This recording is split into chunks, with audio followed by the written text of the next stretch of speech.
Hi all, Shane here, Long Last 67. Just doing some work on the beast that is the Brummbar.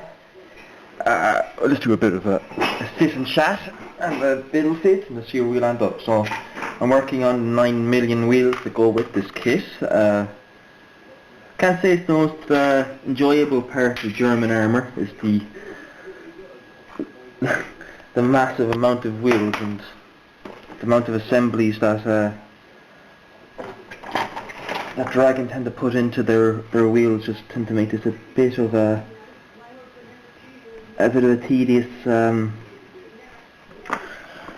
tedious chore, but has to be done. So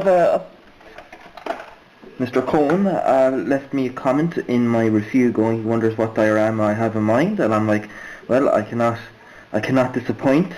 I can't disappoint him. So I've actually a good idea for a diorama. It should be, if I can pull it off correctly, it should be quite dramatic.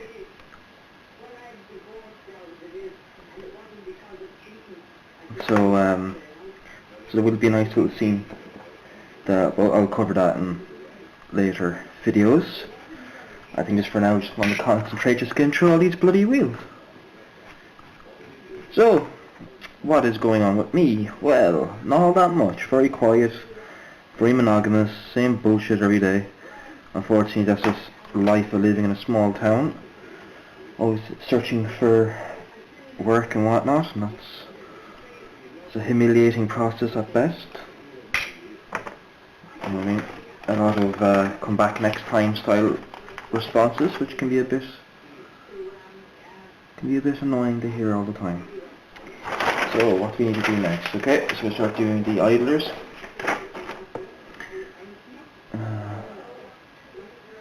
A2 and A3.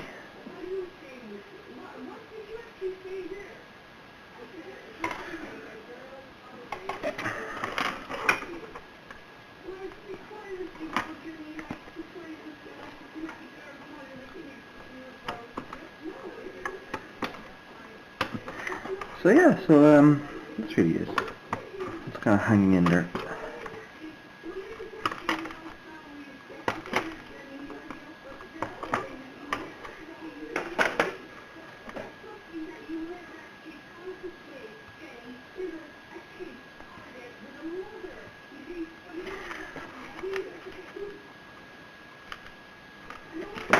Would be me sniffs.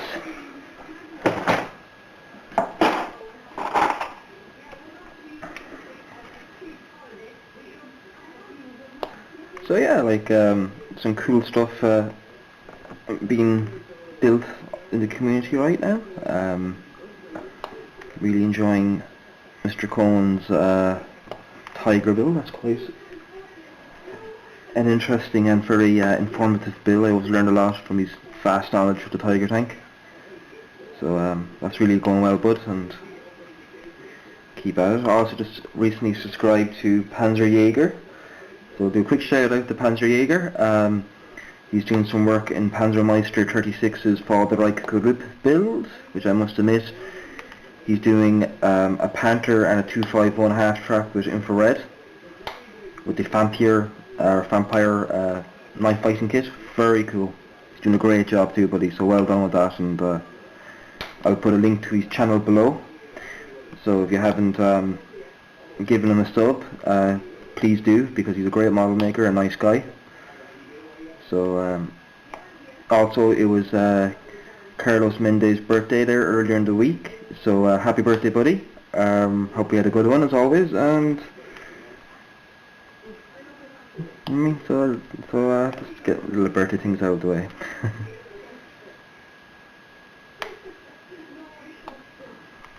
Jesus, I'll be here all day cleaning these.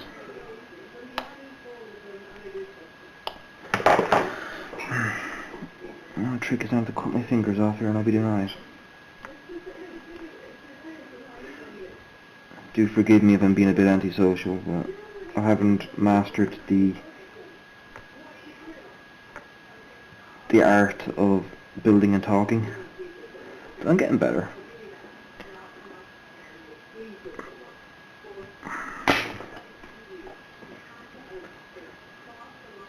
The only thing about dragon kits I don't like is just how involved they are. They're such overwhelmingly they're quite overwhelming models in my opinion, that they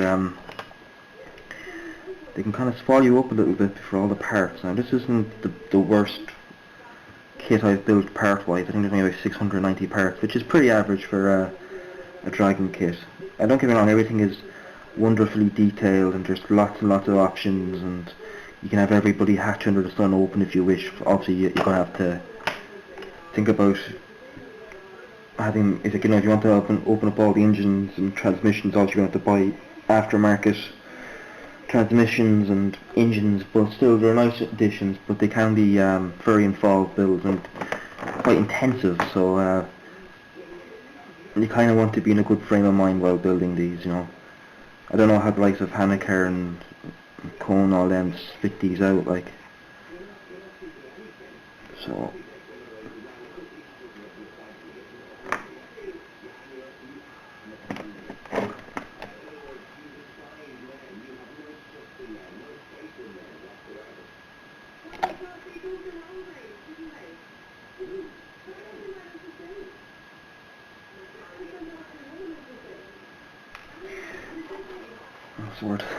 There's some crazy bitch on the radio, pure man hater.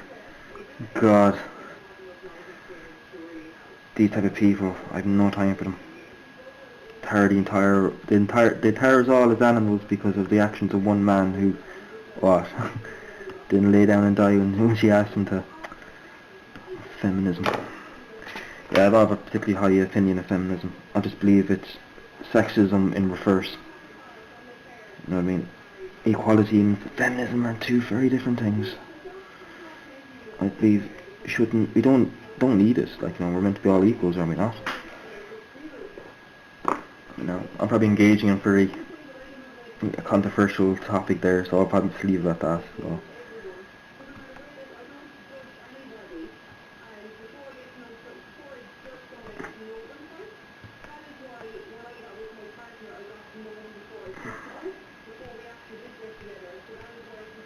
So there's DS tracks involved in this kit. Now, I'm not a big fan of DS. I find DS a little bit of a bollocks. So I don't know, because I normally like to leave the tracks off and the wheels off and paint them separately. And like indie tracks, individual link tracks kind of allow you and facilitate for that. But these final tracks kind of don't. So I don't know if I'm going to build the wheels and the tracks in place and then try to paint around it. Because I ran into this problem too with my 72 scale King Tiger.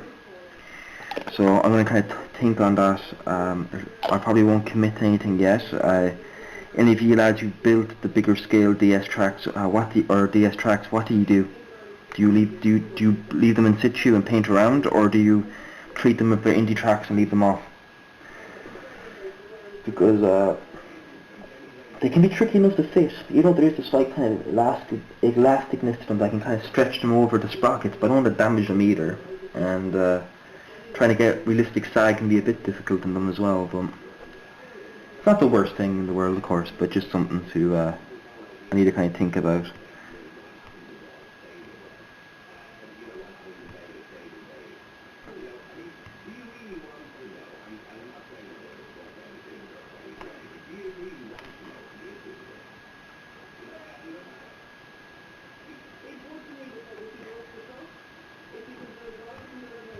So yeah,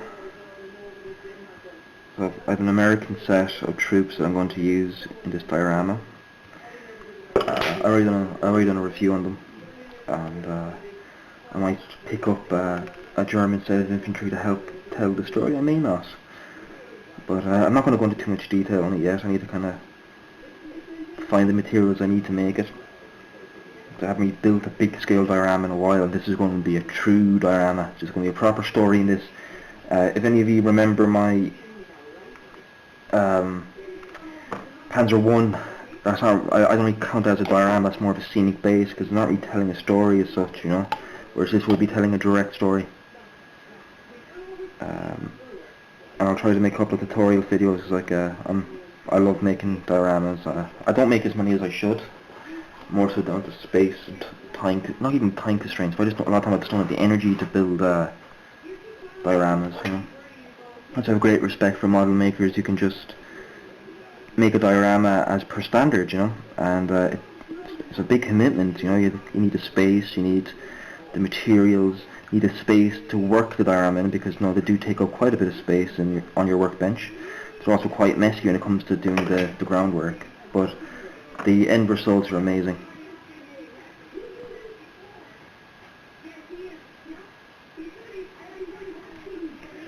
So it should be an interesting, it should be simple, but often the best stories always are. It's in a way I want to make a diorama that will help demonstrate and draw attention to the beast-like qualities of the Brummbar. Just like what an intimidating vehicle it is. What a boxy vehicle, like, you know what I mean? What it must be like to be on the receiving end of one of these things in an armoured assault. I know these were used around the Anzio bridgehead during the invasion and seaborne operations in Italy in 1944, so they were used, and they tend to be used as kind of means of dislodging infantry and hard points, you know. They just drive up, fire off their mortar, which is that big stub gun they have, and then let the infantry go in and finish them off. So it wouldn't be too much fun to see them coming over the horizon to get you, I can tell you that.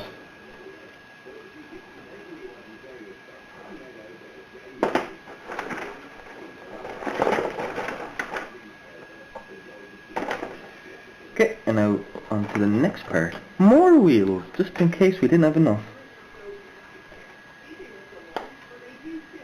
So what else did I do today? Well, today I spent a bit of the morning in the shed before it was a bit too warm for me, and I'm not really a man who's cut out for the heat. I tend to suffer. I suffer once it gets over like 16 degrees. And so I did a bit of work on some bolt action figures. I was working on my Japanese, which I may do a video on, just a little showcase, perhaps showing them off and just talking about them for a few minutes. You'll probably see them in a couple of battle reports I intend to do in the future. Very characterful models, actually, really enjoy doing them. So it's like just two small squads of, well, they're not small squads, they're 9 and 12 or 9 and 11 men, so they should do a lot of damage.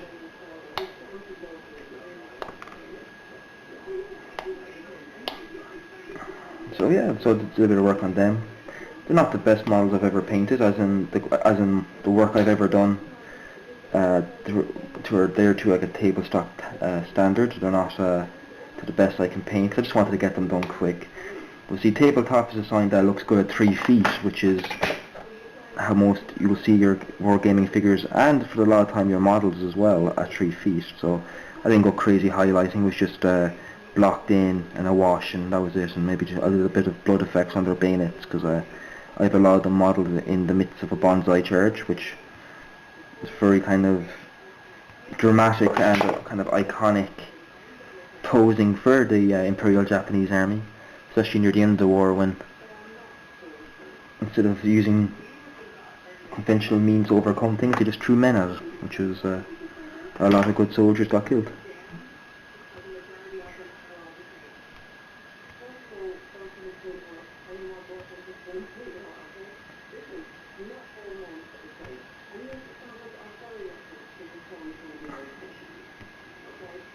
No. Oh God.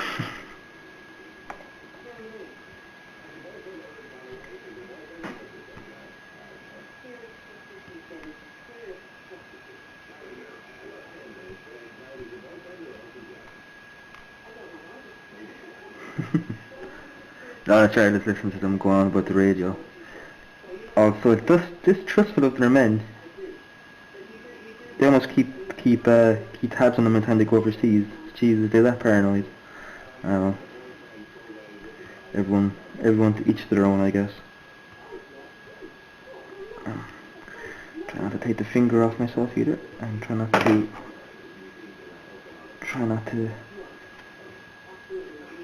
square the road wheels by mistake, which would not be a nice thing, because it'd be a bit of a bollocks trying to fix that, but I won't. I've also been working on Airfix's 1/48 scale Messerschmitt BF109. I'm doing an E4, or should I say I'm doing, I'm doing an E1B. And it's a very cool little airplane. I have videos made, but it's meant to be a buddy build. I'm just waiting for my buddy to start these. I don't want to advance too far on, in front of him until, you know what I mean, like.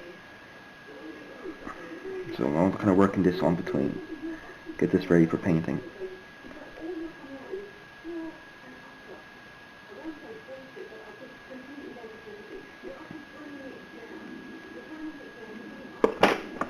Wheels.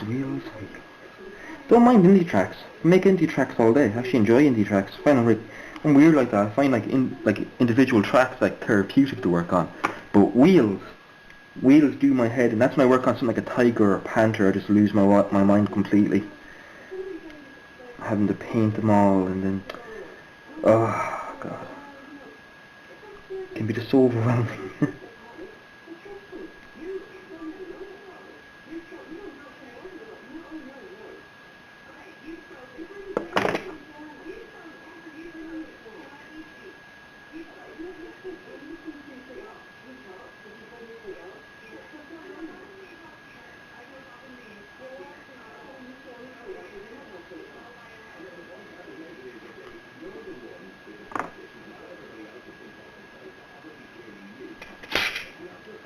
So we'll call it a quits at the end of this now, so I've got a few more minutes left. So once I got these return rollers done, we'll call this video quits, because I'd imagine this is boring for you as much as for me. And I still have to put the caps onto the road wheels. It's like a never-ending storybook. Well, this is actually one of the real downfalls to the German armour, was the amount of over-engineer they had. Now, not so much the Panzer IV.